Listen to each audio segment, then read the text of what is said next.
નમસ્કાર મિત્રો, જો તમારે એવા આણંદ શહેરથી દ્વારકા જવું હોય તો આજના વિડીયોમાં હું તમને આણંદ જેવા શહેરથી દ્વારકા માટે ચાલતી એવી ટ્રેનની સંપૂર્ણ માહિતી આપી દઈશ. એટલે તમે આણંદ જેવા શહેરથી આરામથી આ ટ્રેનોમાં સફર કરીને એ દ્વારકા આવી શકશો. અને આજના વિડીયોમાં આપણે જાણીશું કે આ ટ્રેન એ આણંદથી કેટલા વાગે ચાલે છે દ્વારકા માટે, અને શું હોય છે આ ટ્રેનનો નંબર, ટાઈમિંગ, અને આ ટ્રેન એ આણંદ આવતા પહેલા ગુજરાતમાં કયા કયા શહેરો પર ચાલે છે, અને આણંદથી પછી આ ટ્રેન એ ગુજરાતના કયા કયા શહેરોમાંથી પસાર થઈને એ દ્વારકા માટે આવતી હોય છે, અને ટાઈમ સાથેની આજના વિડીયોમાં હું તમને આ સંપૂર્ણ માહિતી આપી દઈશ. અને જો આપણે આ ટ્રેનમાં આણંદથી દ્વારકા આવીએ છીએ તો આપણને આ ટ્રેનમાં એક ટ્રેનનું ભાડું કેટલું લાગે છે એ પણ આપણે વિડીયોના એન્ડમાં જાણીશું. અને બીજી કઈ કઈ ટ્રેનો એ દ્વારકા માટે પણ ચાલે છે એ પણ જાણીશું. એટલે વિડીયો તમે અમારો આ શરૂથી લઈને એન્ડ સુધી જરૂર જોજો. અને વિડીયો પૂરો જોયા પછી જો તમારે કોઈ પ્રશ્ન હોય તો નીચે મને કોમેન્ટ બોક્સમાં પૂછી શકો છો. હું એના આન્સર તમને જરૂરથી આપીશ. અને વિડીયો શરૂ કરતા પહેલા જો તમે હજી સુધી અમારા આ વિડીયોને એક લાઈક નથી કર્યું તો જલ્દીથી અમારા આ વિડીયોને એક લાઈક કરીને નીચેથી ચેનલને સબસ્ક્રાઇબ કરી નાખજો, જેથી અમારા બધા નવા વિડીયો એ તમને પહેલા જોવા મળે. અને હું છું તમારી સાથે અમિત ગુજરાતી. અને જો તમારે આણંદ જેવા શહેરથી દ્વારકા આવવું હોય તો અહીંયા આણંદથી એક ટ્રેન ચાલે છે જે અહીંયા અઠવાડિયામાં રોજ જે ચાલતી હોય છે. જે ટ્રેનમાં તમે સફર કરીને આરામથી દ્વારકા ફરવા જવાનો પ્લાન બનાવી શકો છો. અને આ ટ્રેન એ આણંદથી પણ ચાલે છે, અને ગુજરાતમાં આવેલા એવા ઘણા બધા શહેરોથી પણ પસાર થઈને આ ટ્રેન એ દ્વારકા માટે અહીંયા ચાલતી હોય છે. અને વાત કરું આ ટ્રેનની તો આ ટ્રેનનું નામ એ સૌરાષ્ટ્ર મેલ એક્સપ્રેસ રહેતું હોય છે. જો તમારે આ ટ્રેનમાં સફર કરીને દ્વારકા આવવું હોય તો આ ટ્રેન તમને અહીંયા અઠવાડિયામાં રોજ ચાલતી જોવા મળી હશે. અને તમે આ ટ્રેનમાં સફર કરીને આરામથી દ્વારકા આવી શકો છો. અને વાત કરું આ ટ્રેનના ટાઈમિંગની તો આ ટ્રેન એ આણંદ રાત્રે 3:32 જ આવતી હોય છે. અને આ ટ્રેન એ ટોટલ 10 કલાક અને 12 મિનિટ પછી આપણને દ્વારકા બીજા દિવસે બપોરે 1:44 જ પહોંચાડતી હોય છે. અને જો તમે આ ટ્રેનમાં સફર કરીને દ્વારકા આવો છો તો તમને આ ટ્રેનમાં ટોટલ એ 10 કલાક જેવો સમયગાળો એ લાગતો હોય છે. અને જો તમે આ ટ્રેનમાં સફર કરીને દ્વારકા આવો છો તો આ ટ્રેનમાં તમને ટોટલ 6 પ્રકારના કોચિસ જોવા મળતા હોય છે. અને આ ટ્રેન એ ટોટલ મુંબઈથી ચાલે છે, જે દ્વારકા સુધીમાં ટોટલ 951 કિલોમીટરનું અંતર એ કાપતી હોય છે. અને આ ટ્રેન એ આણંદથી દ્વારકા સુધીમાં માત્ર 534 કિલોમીટરનું અંતર જ કાપતી હોય છે. અને જો તમારે આ ટ્રેનમાં સફર કરીને દ્વારકા આવવું હોય તો તમે આ ટ્રેનમાં ટિકિટ પહેલા કરાવવાનું ના ભૂલતા, કેમ કે ઘણી વાર આ ટ્રેન એ જલ્દી જ એ ઓલમોસ્ટ ફૂલ થઈ જતી હોય છે. જો તમે આ ટ્રેનમાં સફર કરીને દ્વારકા આવો છો તો આ ટ્રેનમાં તમે ટિકિટ એ પહેલા કરાવવાનું એ ના ભૂલતા. અને વાત કરું આ ટ્રેનની સ્પીડની તો આ ટ્રેનની એ એવરેજ સ્પીડ 56 કિલોમીટર અને મેક્સ ટુ મેક્સ સ્પીડ આ ટ્રેનની એ 110 કિલોમીટરની રહેતી હોય છે. અને આ ટ્રેન એ ટોટલ ગુજરાતમાં ઘણા બધા શહેરોને કવર કરીને એ દ્વારકા માટે અહીંયા આવતી હોય છે. અને વાત કરું આ ટ્રેનના રૂટની તો આ ટ્રેન એ મુંબઈથી ચાલે છે રાત્રે 9:05 અને એ પણ પ્લેટફોર્મ નંબર 3 ઉપરથી. ત્યાંથી આ ટ્રેન મુંબઈમાં જ દાદર, બોરીવલી જેવા શહેરોથી પસાર થઈને આ ટ્રેનનું એ ગુજરાતનું પહેલું સ્ટેશન એ વાપી જ આવતું હોય છે. અને આ ટ્રેન એ વાપી 11:34 જ આવતી હોય છે. અને અહીંયા પણ આ ટ્રેન ટોટલ 2 મિનિટ ઉભી રહે છે, અને એ પણ પ્લેટફોર્મ નંબર 1 ઉપર. ત્યાંથી આ ટ્રેનનું એ બીજું સ્ટેશન એ ગુજરાતમાં વલસાડ આવતું હોય છે. અને આ ટ્રેન એ વલસાડ રાત્રે 12:01 જ પહોંચતી હોય છે. ટોટલ આ ટ્રેન અહીંયા 2 મિનિટ ઉભી રહે છે, એ પણ પ્લેટફોર્મ નંબર 2 ઉપર. ત્યાંથી આ ટ્રેનનું એ ગુજરાતમાં ત્રીજું સ્ટેશન એ સુરત આવતું હોય છે. અને આ ટ્રેન એ સુરત રાત્રે 1:02 જ પહોંચતી હોય છે. અને સુરતમાં આ ટોટલ એ 5 મિનિટ ઉભી રહે છે, એ પણ પ્લેટફોર્મ નંબર 1 ઉપર. ત્યાંથી આ ટ્રેનનું એ ચોથું સ્ટેશન એ ભરૂચ જંકશન આવતું હોય છે. અને આ ટ્રેન એ ભરૂચ રાત્રે 1:50 જ પહોંચતી હોય છે. અને આ ટ્રેન એ ભરૂચમાં ટોટલ અહીંયા 2 મિનિટ ઉભી રહે છે, એ પણ પ્લેટફોર્મ નંબર 3 ઉપર.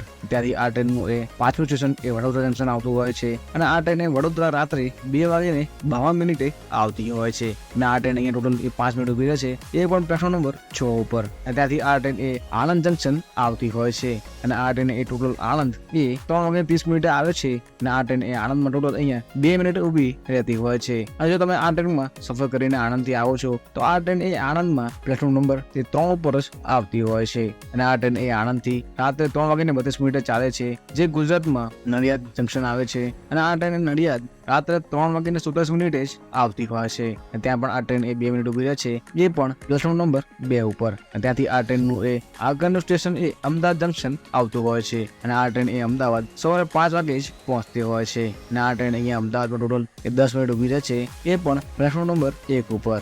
ત્યાંથી આ ટ્રેનનું એ 9મું સ્ટેશન એ ચાંદલોડિયા આવતું હોય છે. અને આ ટ્રેન એ ચાંદલોડિયા સવારે 5:29 જ પહોંચતી હોય છે. અને આ ટ્રેન અહીંયા ટોટલ 2 મિનિટ ઉભી રહે છે, એ પણ પ્લેટફોર્મ નંબર 1 ઉપર.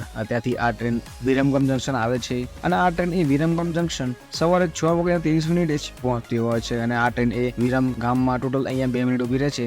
એ પણ પ્લેટફોર્મ નંબર 1 ઉપર. અને ત્યાંથી આ ટ્રેન એ લખતર જંકશન આવે છે અને આ ટ્રેન એ લખતર જંકશન સવારે 7:04 જ પહોંચતી હોય છે અને આ ટ્રેન અહીંયા ટોટલ 1 મિનિટ ઉભી રહે છે. એ પણ પ્લેટફોર્મ નંબર 1 ઉપર. ત્યાંથી આ ટ્રેનનું એ 12મું સ્ટેશન એ સુરેન્દ્રનગર આવતું હોય છે. આ ટ્રેન એ સુરેન્દ્રનગર એ સવારે 7:30 આવે છે અને આ ટ્રેન એ ટોટલ એ 5 મિનિટ અહીંયા ઊભી રહેતી હોય છે અને આ ટ્રેન એ સુરેન્દ્રનગરમાં પ્લેટફોર્મ નંબર 1 ઉપર જ આવતી હોય છે. અને ત્યાંથી આ ટ્રેન એ થાન જંકશન આવે છે સવારે 8:08. વાંકાનેર જંકશન આવે છે 8:34. રાજકોટ જંકશન આવે છે આ ટ્રેન સવારે 9:36 અને આ ટ્રેન અહીંયા રાજકોટમાં ટોટલ એ 10 મિનિટ અહીંયા ઊભી રહેતી હોય છે અને આ ટ્રેન રાજકોટમાં પ્લેટફોર્મ નંબર 1 ઉપર જ આવતી હોય છે. અને ત્યાંથી આ ટ્રેન એ ગુજરાતમાં આગળ પડધરી જંકશન આવે છે અને આ ટ્રેન એ પડધરી જંકશન એ સવારે 9:18 જ આવે છે અને આ ટ્રેન અહીંયા ટોટલ 1 જ મિનિટ ઊભી રહેતી હોય છે. જો તમારે આ નાના શહેરોથી પણ જો દ્વારકા જવું હોય તો તમે આ ટ્રેન એ પસંદ કરી શકો છો, કારણ કે આ ટ્રેન એ ઘણા બધા એવા નાના શહેરોમાંથી પસાર થઈને એ દ્વારકા જતી હોય છે. અને ત્યાંથી આ ટ્રેન આગળ એ જામવંથલી સવારે 10:24 આવે છે અને અહીંયા પણ આ ટ્રેન એ 1 મિનિટ ઊભી રહેતી હોય છે. અને ત્યાંથી આ ટ્રેન એ આલિયાવાડા આવે છે અને આ ટ્રેન અહીંયા આલિયાવાડા સવારે 10:35 જ પહોંચતી હોય છે. અહીંયા પણ આ ટ્રેન 1 જ મિનિટ અહીંયા ઊભી રહેતી હોય છે. ત્યાંથી આ ટ્રેન એ ગુજરાતમાં હાપા જંકશન આવતી હોય છે અને આ ટ્રેન એ હાપા સવારે 10:52 પહોંચે છે અને અહીંયા પણ આ ટ્રેન એ ટોટલ એ 2 મિનિટ ઊભી રહેતી હોય છે. ત્યાંથી આ ટ્રેન એ ગુજરાતમાં જામનગર સવારે 11:06 આવે છે અને આ ટ્રેન એ જામનગરમાં ટોટલ અહીંયા 5 મિનિટ ઊભી રહેતી હોય છે. અને ત્યાંથી આ ટ્રેન આગળ એ કરનાલ જંકશન આવે છે અને આ ટ્રેન અહીંયા કરનાલ જંકશન સવારે 11:36 જ પહોંચતી હોય છે અને અહીંયા પણ ટોટલ આ ટ્રેન એ 1 મિનિટ ઊભી રહેતી હોય છે. અને ત્યાંથી આ ટ્રેન એ ખંભાળિયા જંકશન સવારે 12:04 આવે છે. ભાટિયા જંકશન 12:55 આવે છે.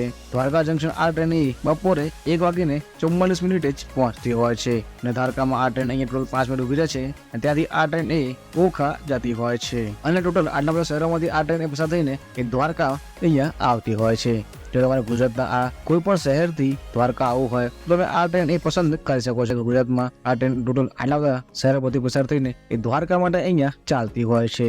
અને વાત કરું આ ટ્રેનનો નંબરની તો આ ટ્રેનનો નંબર એ 22,945 અહીંયા રહેતો હોય છે. એટલે વાત કરું આ ટ્રેનમાં કોચિસની તો આ ટ્રેનમાં તમને ટોટલ એ 6 પ્રકારના કોચિસ જોવા મળતા હોય છે અને ટ્રેનની આગળ તમને અહીંયા 2 જનરલ કોચ જોવા મળતા હોય છે અને પછી તમને અહીંયા ટોટલ 6 પ્રકારના એ નોન એસી સ્લીપર ક્લાસ જોવા મળે છે. 2 3 કોચ જોવા મળે છે, 6 જેવા 3 ટાયર એસી જોવા મળે છે અને 3 અહીંયા તમને 2 ટાયર એસી જોવા મળતા હોય છે. અને ટ્રેનની એન્ડમાં તમને અહીંયા ફર્સ્ટ ક્લાસ કોચ અહીંયા જોવા મળતો હોય છે અને આ બધા કોચો વાળી તમને જે બી કોચ અનુકૂળ લાગે એમાં તમે સફર કરીને આરામથી દ્વારકા આવી શકશો. અને જો તમારે આણંદથી આ ટ્રેનમાં સફર કરીને દ્વારકા ના આવવું હોય તો અહીંયા તમને અન્ય દિવસે અલગ અલગ ટ્રેનો ચાલતી જોવા મળે છે. તમે એમાં પણ સફર કરીને આરામથી દ્વારકા આવી શકશો. જેમ કે અહીંયા તમને Okha express, Banaras express, Vivekananda express, દિવ્ય એક્સપ્રેસ જેવી તમને આ બધી ટ્રેનો તમને અહીંયા જોવા મળતી હોય છે. તમે આ બધી ટ્રેનોમાં પણ સફર કરીને આરામથી એ દ્વારકા આવી શકશો. અને જો તમે આ ટ્રેનમાં સફર કરીને આણંદથી દ્વારકા આવો છો તો વાત કરો ટ્રેનમાં ભાડાની તો આ ટ્રેનમાં તમને એ સ્લીપર ક્લાસ 350 રૂપિયા લાગતું હોય છે. તે ઈ કોચ 845 રૂપિયા લાગતું હોય છે. 3 ટાયર એસીનો કોચ અહીંયા તમને 915 રૂપિયા લાગતું હોય છે. 2 ટાયર એસીનો કોચ તમને અહીંયા 1280 રૂપિયા લાગતું હોય છે અને ફર્સ્ટ એસીનું ભાડું અહીંયા તમને 2130 રૂપિયા જ લાગતું હોય છે. અને તમે આ બધા કોચોમાંથી તમને જેવી કોચ અનુકૂળ લાગે જેમાં તમે સફર કરીને આરામથી દ્વારકા આવી શકશો. અને જો તમારે પણ આ ટ્રેન વિશે પૂછવું હોય તો તમે કોમેન્ટમાં પૂછી શકો છો. હું આન્સર તમને જરૂરથી આપીશ. અને તમારે નેક્સ્ટ વિડીયો એ ક્યાં જોઈએ છે એની જે કોમેન્ટ બોક્સમાં કહેવાનું ના ભૂલતા. અને મળીએ જવાના વિડીયોમાં. જય શ્રી કૃષ્ણ.